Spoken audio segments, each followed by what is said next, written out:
If you'll allow me to channel my inner Steve Ratner this morning, I need to start off with a few charts. Because if you don't see them, you may think that you don't know them. It may have never happened to you, but in America today, we have over 2 million people in jails and prisons, mostly in state prisons, you see. But local jails have about 250,000 people in them right now, and the federal prisons and jails that we hear more about are smaller. This is a stunning figure, especially when you compare the United States to other Western nations, where you can see that as a percentage of population, we have almost no rivals. Next slide. Russia is a distant second to us. But of the countries that we want to think of ourselves as being associated with, England and France and Germany and Sweden and Finland, we have 5 to 12 times as many people per capita in prison as other Western democracies. Amen. At 2 million people, our inmate population is virtually a hidden nation within a nation. This stunning fact demands an explanation. Why? Why do Americans incarcerate so many people? And the best way I know to explain it is to employ that line made so famous in the 1976 film about the Watergate scandal, follow the money. Or in this case, it might be follow the money and the power, or more accurately, it's about money, it's about power, it's about racism, it's about classism, and it's about irrational prejudices. I find it amazing that he was actually willing to admit it in an interview, but I was not at all shocked by the facts revealed by Nixon Administrative Advisor John Ehrlichman in a 2016 interview, that the Nixon administration had increased criminal sentences for marijuana and heroin, not because they really wanted to fight a war on drugs, but because marijuana was a drug common among Vietnam War protesters, and heroin was associated with the black community that was finally finding a voice and political clout in the civil rights movement. You cannot even imagine Richard Nixon being concerned about the victims of drug abuse.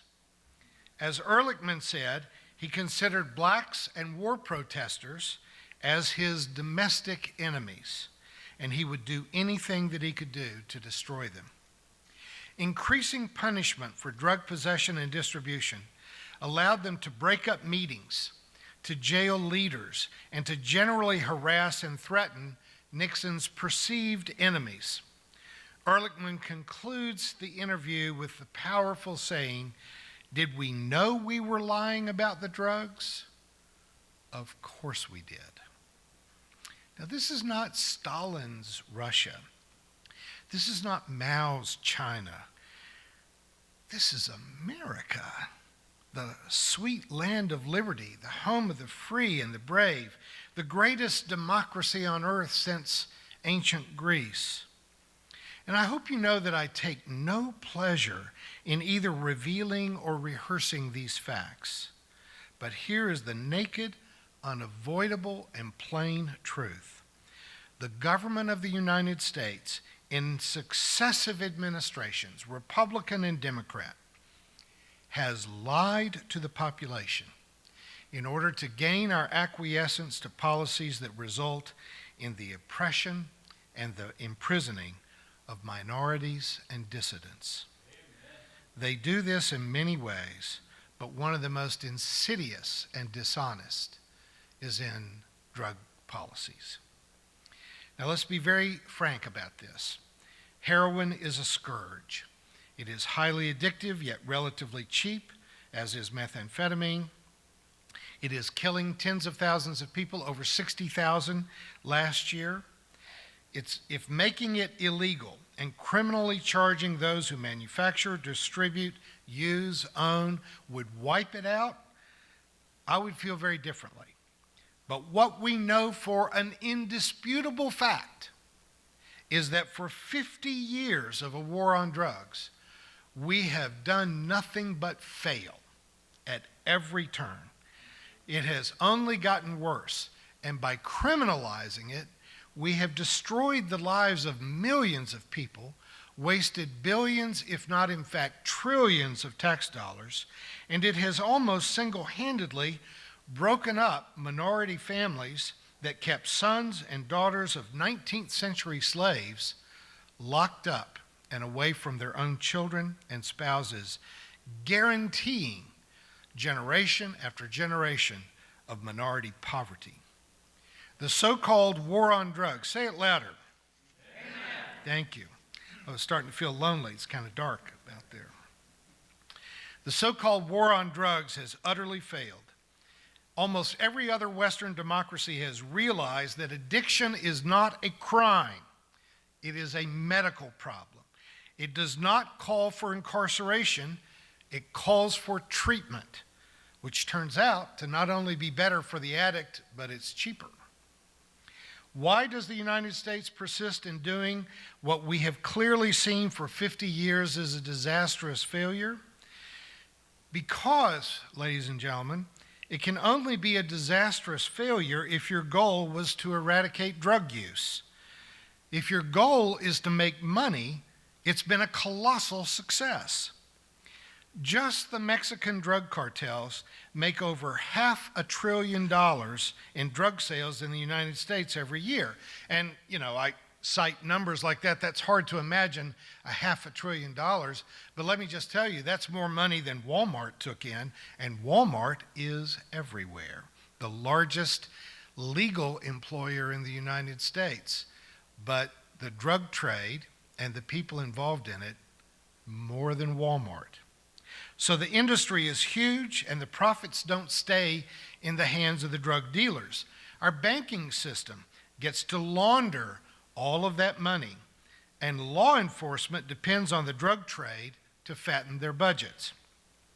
Now, if you've not spent time around a county jail, that last point might be easy to let pass by you, but I want to drill down on this for just a minute. Of the 2 million people in jail, nearly 500,000 of them are in local jails, just like ours here in Greene County.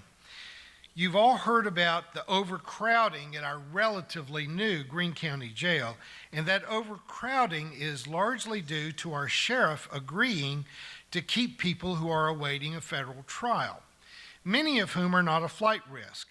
They are in jail before sentencing for one reason. Wait for it.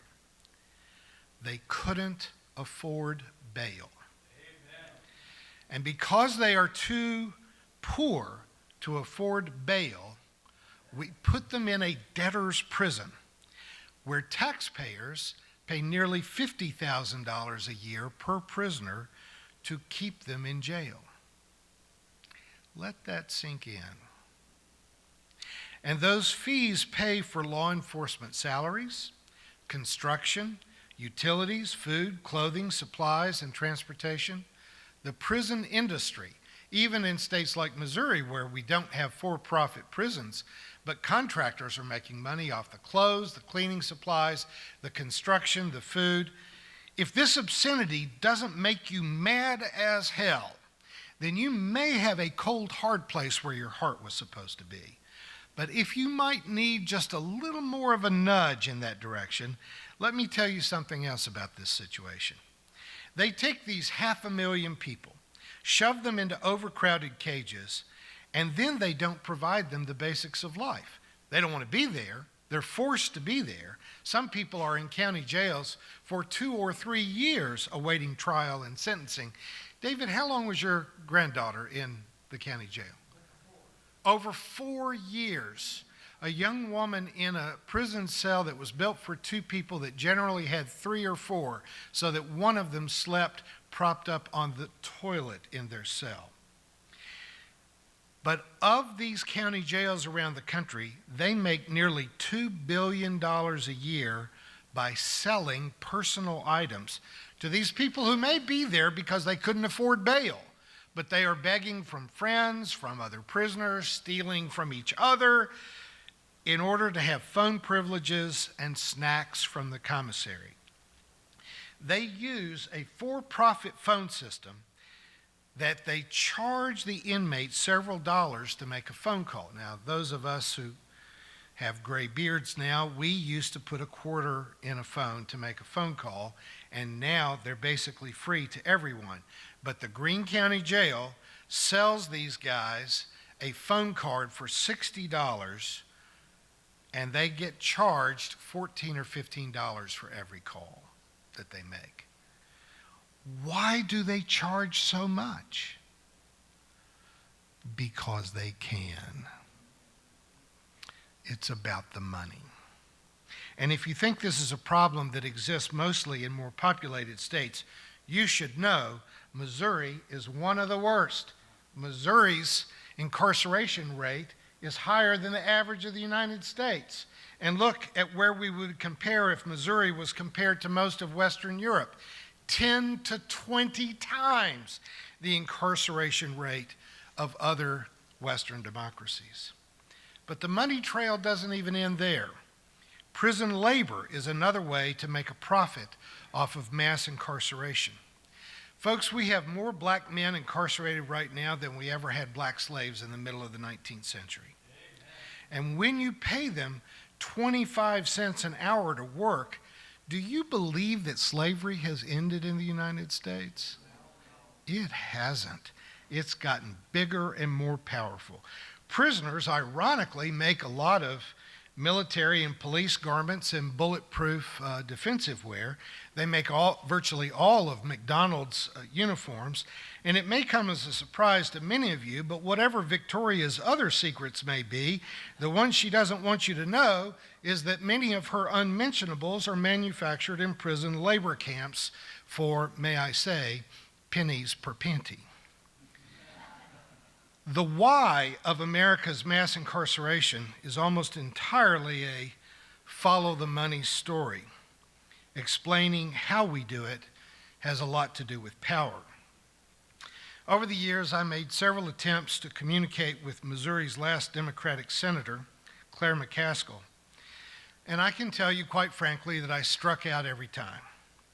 Claire's political posture, which she explained to me through gritted teeth in a phone call she made to me after I exposed her hypocrisy in a newspaper article, was that she is better than the Republican alternative.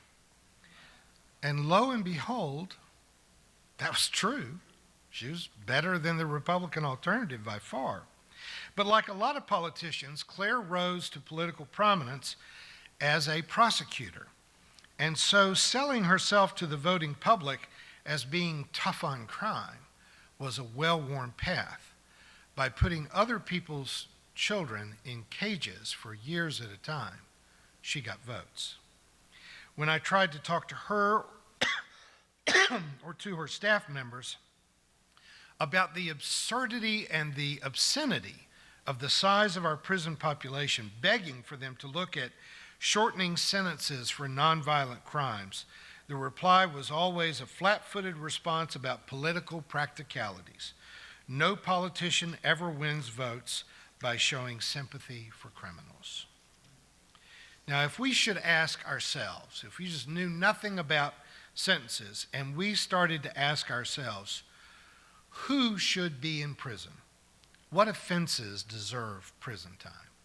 And how long should they be there?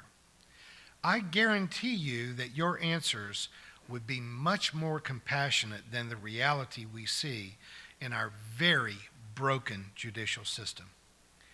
1 in 5 of these 2.3 million people are in prison for drug charges. They have a medical problem, and we are solving it by putting them in a cage and treating them like animals. 2/3 of our 2 million nation of inmates are locked up for nonviolent crimes. They could have an ankle bracelet on and be in home confinement, still helping to rear their children, take care of elderly parents, but we put them in cages. I have sat in courtrooms with parents of young men being sentenced for crimes such as possession of child pornography. Not for raping a kid, not for child abduction, not for producing, selling, or even buying child porn, but for simply being a stupidly curious young man and looking at it online. And they will be sentenced to 10 or 15 years in a federal prison. Child pornography is illegal in most countries, but in most of Europe, the maximum sentence for the most egregious offenses is 5 years. Mitch McConnell is fond of saying that there's no education in the second kick of the mule. If we're trying to teach people not to engage in this industry, what do they learn in the 6th, 7th, 8th year that they didn't learn in year 1 or 2? It's not about correcting them. It's about the money. Amen. In the United States, we have grown our prison population largely by adding years and years and years to the sentences of those convicted of a crime. Years longer than any other decent civilization imposes on their own. This goes to the character of America. Do we put people in prison to reform them, to change their criminal ways, to help them to become better people? Or are we exacting some kind of social revenge? Have you noticed how often political candidates want you to be afraid? They keep the population afraid so that they can reach into your wallet and turn your money into the money that becomes the profits of their political donors.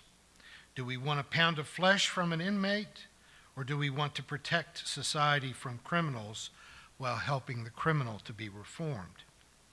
By treating prisoners as being subhuman, we are literally exposing them to overcrowding and degradation that if we treated dogs and cats this way at the local animal shelter, the people running the shelter would be, ironically, put in prison.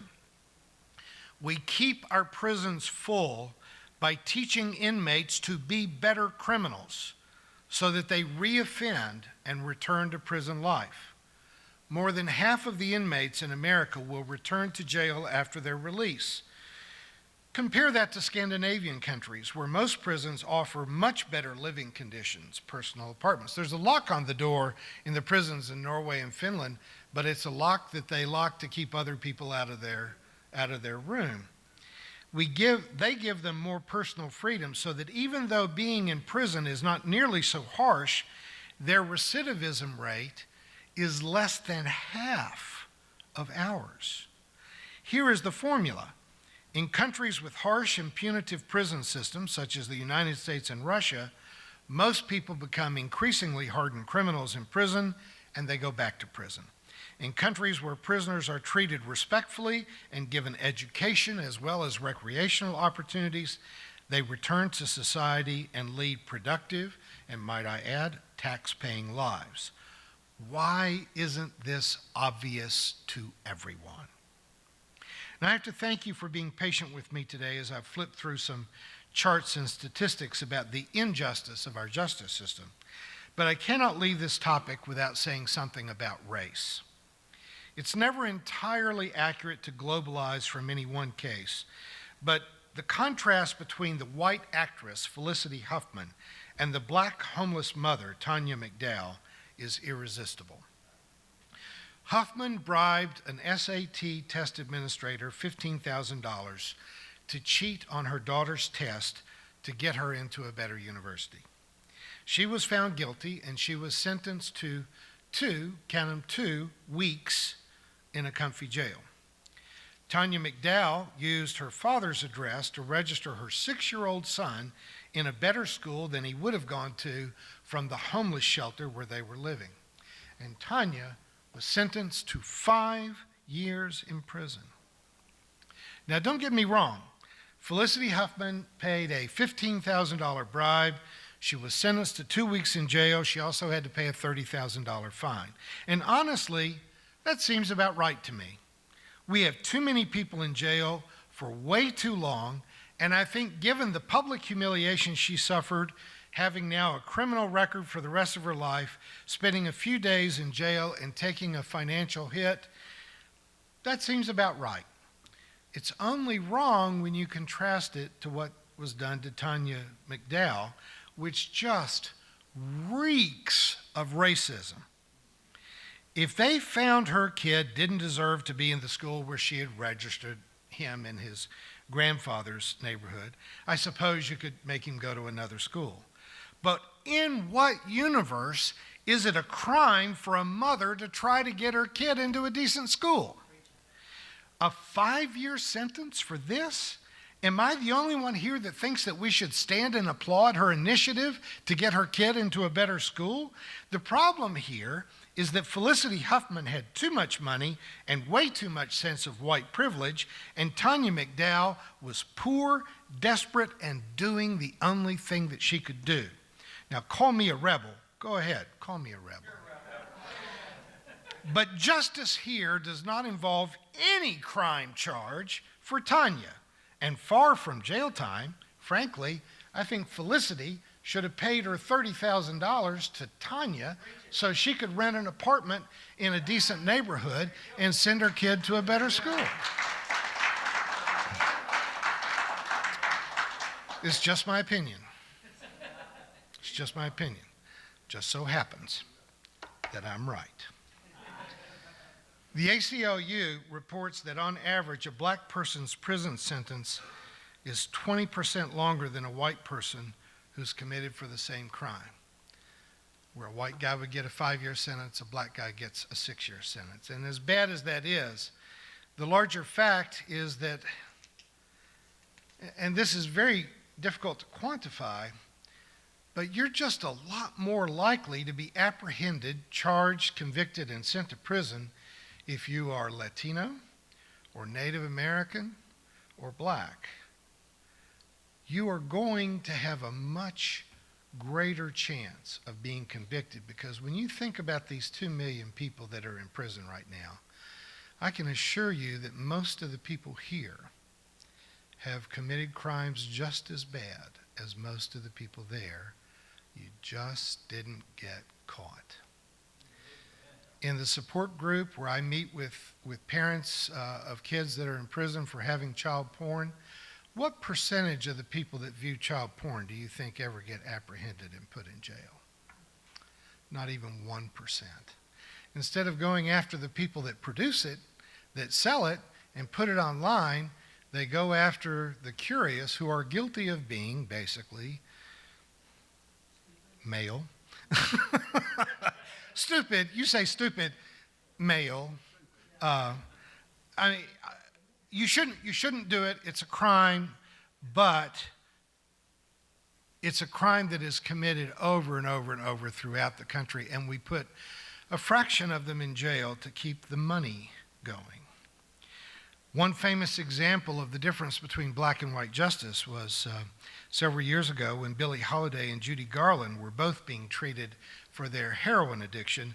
Judy Garland's doctor told her that she needed to take longer vacations and spend more time with her family and friends, which ironically, Brother Paul, is the best way to treat addiction, isn't it? So spend more time with vital connections. But you know what they did to Billie Holiday? They put her in jail, they handcuffed her to her bed, and that is where she died. Look, James Taylor, my favorite performer, used to be a heroin addict. Do you think of him as a criminal that ought to be handcuffed to a jail bed?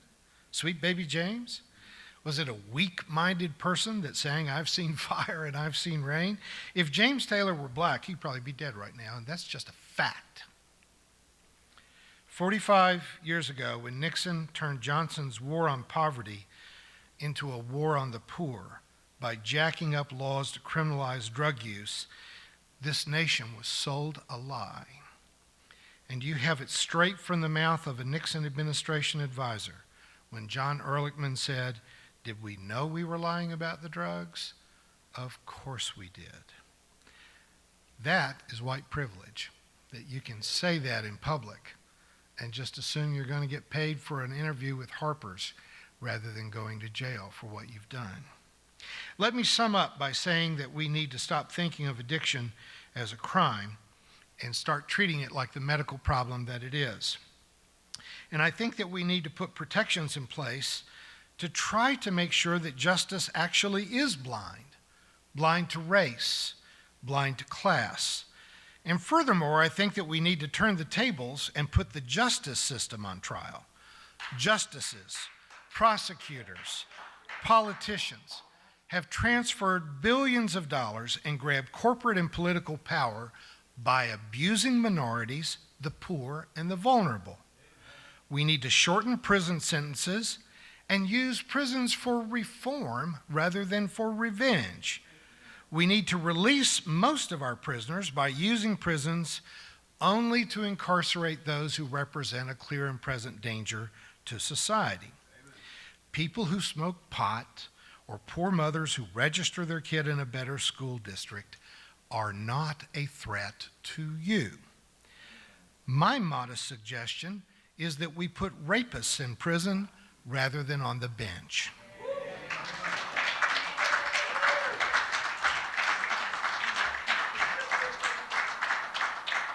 Thank you for watching our videos.